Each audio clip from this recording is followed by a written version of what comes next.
Hello and welcome once again to Tileford. Bit of a different video for you today. I want to share with you my thoughts on this new release from Dapol, which is something I've been waiting for a very long time and finally arrived from the postman this morning. It's the O&K JHA hoppers in the Yeoman livery. Now, Dapol have released two different versions, the early Yeoman livery version and then these ones which are the later livery version. I believe they're also going to be doing a rerun with some different running numbers, I think early part of next year. So yeah, good to see them arrive.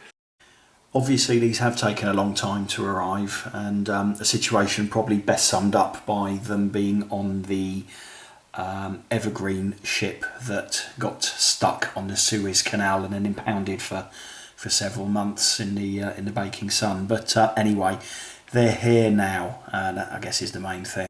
There are 5 wagons available in both the early and the later livery. I've gone for all 5 in the later livery, and essentially they consist of 2 end wagons which have got buffers and flashing tail lights. The inner wagons, as per the prototype, don't have any buffers and are coupled using Buckeye couplings, which I think looks really good and realistic. The first thing that was really obvious to me when I unpacked them from their boxes was the weight of the wagons. If you have got any of Dapol's HIAs, then these are going to be a similar weight.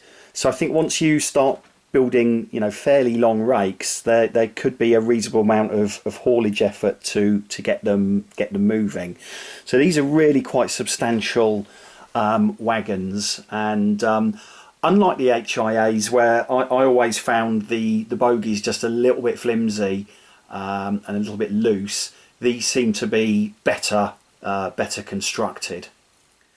The other really welcome inclusion in the packaging is this highly detailed set of instructions, which gives details, a bit of history about the wagon, gives you details of how to comprise your rake, how to fit accessories, how to remove one of the tail lights if you want to, because you're not going to need 2 tail lights on a rake, as well as details of how to fit a DCC decoder to operate the tail light if you wanted to.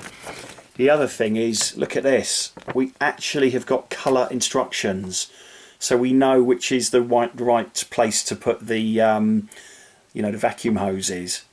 It does rather, given that this is a set of instructions for a wagon, it does rather beg the question, what is it that's actually preventing some of the bigger manufacturers from taking a similar level of care with the instructions they include with locomotives? As I hope you can see from the pictures here, the livery application I think is very crisp.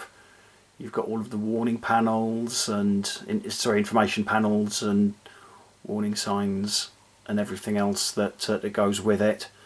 Let's see if we can zoom in there. There we go. How's that?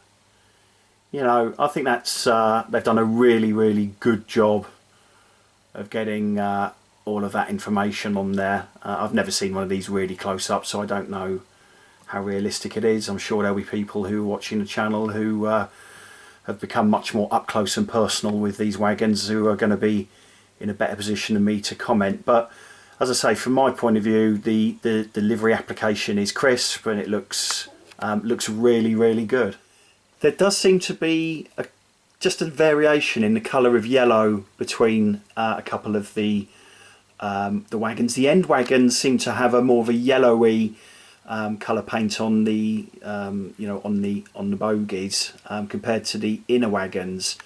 I don't know if that's prototypical. It could well be actually. But again, if you know if there's a reason for that, you know, please let me know on the comments. So as I previously mentioned, you can, if you wish, install a 6-pin DCC decoder to control the tail lamps from your system.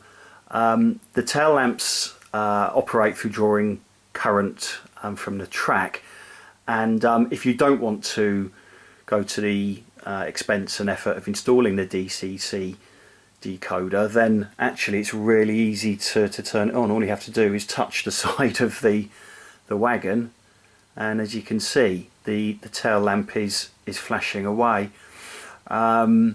which I think is brilliant. What a great innovation, and hopefully this is something that we'll see from well, more from Dapol and hopefully other manufacturers as well. Really just clever, simple and easy. I remember on the Revolution wagons, you know, hacking around with a cocktail stick trying to turn on the switch and what have you. So I think this is absolutely superb. There are a number of separately fitted wire handrails, and that there appears to be quite a lot of kind of brass fitted walkways on the wagons as well. And I have to say, I just think they're very well constructed and seem to be very robust. I mean, obviously they come empty. At some point I'll need to get loads in them. But the nice thing is that when I opened the boxes this morning, there were no detailing parts or bits that had broken off or fallen off where they hadn't been glued properly, sort of loose in the box. And having nightmares about the Hatton 66s that I've received in the past, that was most welcome. So again, maybe something that other manufacturers could take note of. Okay, so on to value for money and the price. Again, I think Dapol have done brilliantly here. We're probably all aware of the huge inflation that we're seeing in the hobby, but Dapol, I think, have priced these at a really attractive price. And indeed, you know, I have to say, I think Dapol are really good when it comes to pricing for their other products. Anyway, the end wagons with the functioning tail lamps, I paid £47 from Rails of Sheffield. The inner wagons obviously don't have the you know, quite as much electrical wizardry on board, but they're retailing at £38. Now, when you consider that you can buy a fairly old tooling Bachmann BRA and they're going at £44, or one of the slightly newer Bachmann HKAs, which are £56, I think that stacks up pretty well. I also, though, just had a look and tried to compare the price of these to something I'll be running them with, which is the old Bachmann JGAs. And again, that's quite an old tooling, but at Olivia's Trains they will charge you £50 for a JGA, albeit a weathered one. For an extra £46 you can get a tail lamp fitted. So £96 for the Bachmann JGA versus £47 for this new Dapol JHA. I know where I'll be spending my money. I'm also really looking forward to the forthcoming Dapol Class 59s, which in the real world is what hauls these wagons. Based on what I can see, there will be some more innovation from Dapol on these. So hopefully it will be, you know, another winner for them. In terms of my plans for these, I'm going to obviously give them a bit of a run around the layout so you can see them in action.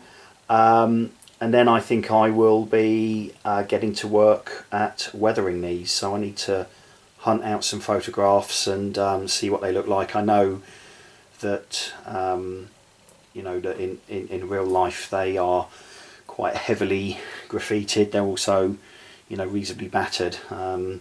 It's going to pain me to do it, but I think I'm certainly going to need to do that on one or two of them. So there you have it from me. I guess the question I'd be asking myself would be, was it worth waiting 3.5 years for these wagons to see the light of day? And the answer, as far as I'm concerned, is an unequivocal yes, it was. I think these are absolutely tremendous wagons. Really looking forward to seeing them in service on the layout. And I hope that this video has been helpful to you if you're undecided as to whether or not to get any of these. My advice would be, if you can get hold of them, then do so. Anyway, that's it from me. I'll leave you with a few running shots, and I will upload a progress video when I've made some progress. Anyway, hope to see you soon. Cheers.